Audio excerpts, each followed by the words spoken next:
नमस्कार। चलिए आज का वीडियो चालू करते हैं। आज के वीडियो में हम उस कंपनी के बारे में जिक्र करेंगे जिसकी मार्केट में बहुत बड़ी, बहुत स्ट्रॉन्ग प्रेजेंस है, जिसकी ब्रांडिंग पावर और जिसके ब्रांड के सामने और बाकी सारे ब्रांड फीके पड़ जाते हैं। और ऐसा भी कहें तो कोई गलत नहीं होगा, उनके ब्रांड के सामने दूसरे जो ब्रांड है वो कहीं नहीं दिखाई देते, इतना स्ट्रॉन्ग एंट्री बैरियर है।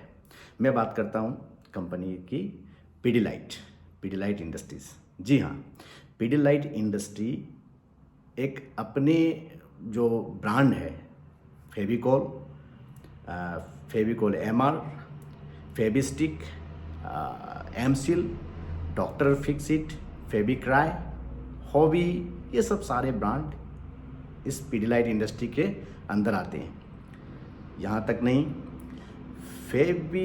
फेविकॉल हुआ, फेविस्टिक हुआ, एमसील हुआ, ये सब जो है ब्रांड, आप किसी से भी, कोई भी अगर रियल एस्टेट सेक्टर में है, कोई भी रियल एस्टेट सेक्टर के ठेकेदार है, वर्कर है, even they small contractor also, वो सब आपको सजेस्ट करेंगे ये लगाइए, ये लगाइए। फर्स्ट प्रायोरिटी पे, टॉप प्रायोरिटी पे इस प्रोडक्ट के को रखते हैं वो लोग।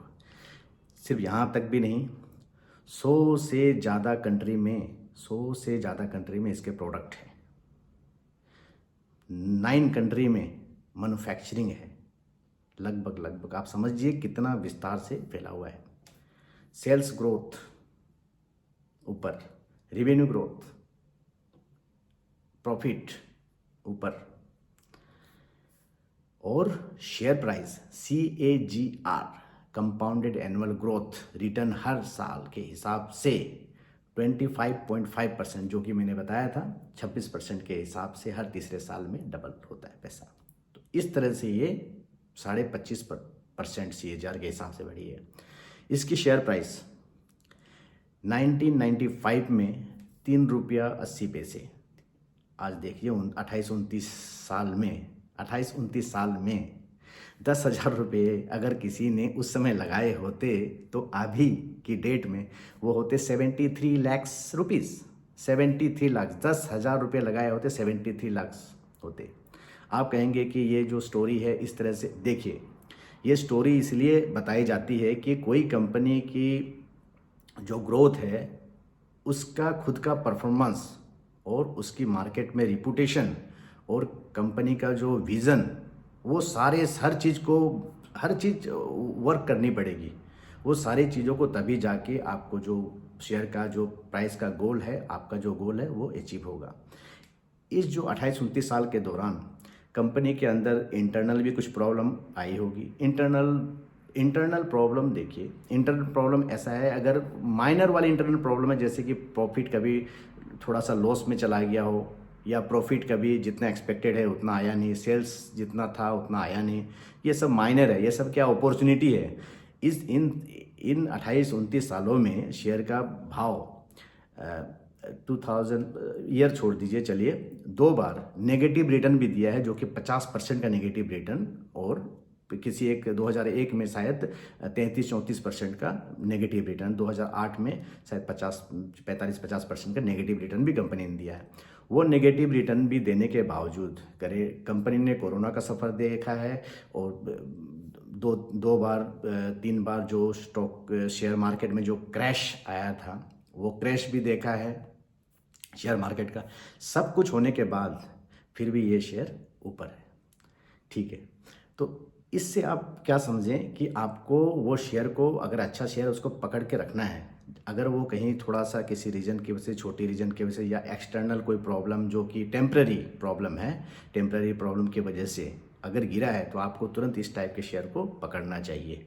हालांकि मैं भी इस शेयर को बहुत पसंद करता हूँ। ये सब जो कुछ रीजन है ना, स्ट्रॉन्ग रीजन्स है, ठीक है, और आज भी मार्केट में दौड़ रहा है, ये कंपनी के प्रोडक्ट दौड़ रहे हैं, ये सब कुछ रीजन है। तो अगर गिरते हैं तो अपॉर्चुनिटी है इस टाइप के शेयर में। और क्यों है इस टाइप के शेयर में अपॉर्चुनिटी? देखिए 10 साल पहले इस कंपनी का जो रेवेन्यू था वो बढ़ के 4 गुना 5 गुना हो गया है। 10 साल के दौरान 4 गुना 5 गुना हो गया। उसकी जो नेट प्रॉफिट है, जो 10 साल पहले थी, सपोज 300 करोड़ के आसपास थी, आज वो हो गए 1700 करोड़ 1800 करोड़ रुपया, यानी 36 का 18, 7 गुना 6 गुना आपकी 10 साल के दौरान हो गए। ठीक है, तो ये चीज़ों को आपको समझना पड़ेगा। कंपनी का उस समय जो कंपनी के पास में पैसा रिजर्व था, जो रिजर्व था वो भी 6 गुना 7 गुना बढ़ के रह के वो भी रिजर्व भी कंपनी के पास में पड़ा हुआ है। तो सारे ये जो पॉजिटिव साइन है, उसके अलावा कंपनी के जो खुद प्रोमोटर है उनके पास अच्छी एक खासी होल्डिंग है। डीआईज के पास अच्छी होल्डिंग है। डीआईज मतलब डोमेस्टिक इंस्टीट्यूशनल इन्वेस्टर, जो कि इसी देश के अंदर में जो है इन्वेस्टर इसमें, वो उनके पास है। FIIs मतलब फॉरेन इंस्टीट्यूशनल इन्वेस्टर, यानी कि जो इन्वेस्टर है वो इस देश के नहीं हैं, फॉरेन बाहर के। ठीक है ना, उनके पास में भी अच्छी होल्डिंग है। तो ये सारी क्या पॉजिटिव साइन है, यानी आगे वाला भविष्य अच्छा है। तो अपॉर्चुनिटी देखिए और इसमें दाग। अब इस चीज़ को हम लोग एक बॉलीवुड के महानायक के साथ हम लोग कंपेयर करेंगे। ठीक है, ऐसे तो सुपरस्टार मेरे तो फेवरेट अमिताभ बच्चन है, जो कि सबके फेवरेट है, सैल्यूट टू दैट मैन। और बाकी तो शाहरुख भाई भी है और अपने अक्षय भाई हैं। ये सब भी देखिए, मैं इसलिए एग्जांपल दे रहा हूँ कि ये लोग भी स्ट्रगल किए हैं, काफ़ी स्ट्रगल किए हैं। स्ट्रगल करने के बाद में चढ़े हैं, बीच में गिरे भी हैं, लेकिन ये मार्केट में खड़े रहें, इंडस्ट्री में खड़े रहें। तो खड़े रहने से ये वापस खड़े हो गए। ठीक है, वैसे उतार चढ़ाव आएगा तो आपको खड़े रहना है। किसी शेयर को, अगर अच्छा शेयर है, कहीं उतार चढ़ाव आया है, फट करके उसको बेच के डर से निकलना नहीं है, पकड़े रखना उसको। तब जाके जो मैं आपको बता रहा हूँ ना, 10,000 रुपया का 80 लाख रुपया, 10,000 रुपया का 90 लाख रुपया, 1 लाख रुपया का 9 करोड़ रुपया, ये सब जो मैं बता रहा हूँ ना आपको, इसको पकड़ के रखना पड़ेगा, तब जाके आपका बनेगा ये। एग्जाम्पल के तौर पे अपने सुपरस्टार को ले लेते हैं, अमिताभ बच्चन साहब को ले लेते हैं। उनको हम लोग सदी के महानायक, big B, star of the millennium और न जाने कितने कितने उनसे उपाधि से हम लोग उनको करते हैं, वन मैन इंडस्ट्री। ठीक है, बहुत सारे बातें। देखिए, जब वो फिल्मी इंडस्ट्री में आए थे उस समय आप देख लीजिए, दीवार, आनंद, उसके बाद जो भी है मूवी, वो सबसे शोले, वो सबसे उनकी देखिए ब्रांडिंग हुई थी। उसके बाद में वो फिर इंडस्ट्री में अच्छे और मूवियाँ लाए थे, जिसमें कुली हो गया, मर्द हो गया, शहंशाह हो गया, और भी कुछ मूवी। उसके बाद उनका एक बार ग्राफ नीचे आया था, बहुत सारे लोगों ने सुना, उनके खुद मुंह से सुने होंगे, वो दिवालिया भी हो गए थे, लेकिन वो खड़े रहें। फिर सीनियर उसमें रोल में आए, मोहब्बतें, कभी खुशी कभी गम, बागवान, और उसके बाद में पिकू, पाई, पिंक, इस तरह से कुछ और भी है। तो ये सब में आप देख लीजिए, कहाँ चढ़े कहाँ उतरे, फिर डटे रहे। आज देख लीजिए कौन बनेगा करोड़पति। आज भी उनको देखते, उनका जो आता है ना, तो वैसे ही कुछ शेयर इस तरह के हैं जो मल्टीवेगर है, सुपरस्टार है, आपको उनको पकड़ के रखना है। ठीक है ना, उतार चढ़ाव तो आएंगे, शेयर मार्केट में भी उतार चढ़ाव आएंगे, आपको अच्छे शेयर की पोजीशन अच्छी तरह से बना के रख लेनी है, डरना नहीं है। जैसे कि अमिताभ बच्चन साहब का एक एग्जाम्पल ले लीजिए, उनके भी जीवन में उतार चढ़ाव काफ़ी आए हैं, डटे रहें, नीचे से फिर ऊपर चढ़ें, आज खड़े हैं, वी लव और उनको। ठीक है, वैसे ही आपको शेयर को भी पकड़ के रखना है। देखिए, मैंने एग्जाम्पल तो दिया, आप अगर इस चीज़ को ना थोड़ी सी अच्छी तरीके से समझेंगे ना, तो मेरे ख्याल से अच्छे शेयरों की पहचान कीजिए, और अच्छे शेयरों में कौन कौन सी क्राइटेरिया है आप अपने हिसाब से बनाइए।